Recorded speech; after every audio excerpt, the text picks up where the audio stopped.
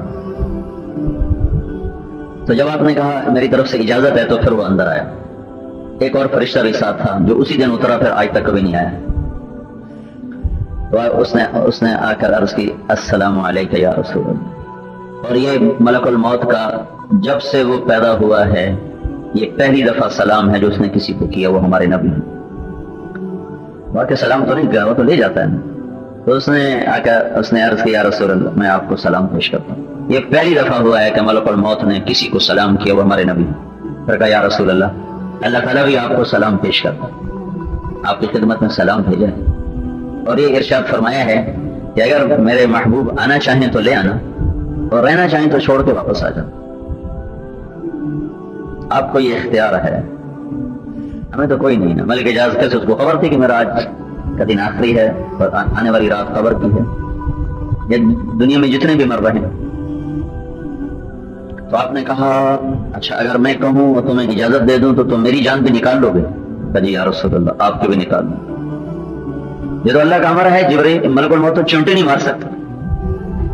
پھر آپ نے جبریل کو دیکھا, جبریل تمہاری کیا رائے ہے, میں جاؤں کہ ٹھہروں؟ تو جبریل نے عرض کیا یا رسول اللہ، اللہ تعالیٰ آپ کی ملاقات کا شوق رکھتا، آسمان پہ تیاریاں پوری ہیں، استقبال ہر جگہ۔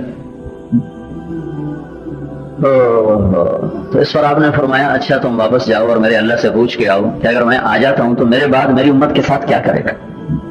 یہ پھر جواب دوں۔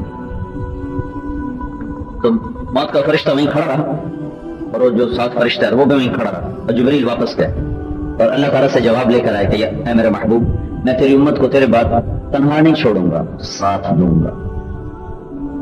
تو مجھے میرے رب کی قسم سن رہا ہے، اگر میرا آپ کا نبی یہ سوال نہ اٹھاتا اس وقت تو میں اور آپ بندر اور خنزیر بن چکے ہوتے۔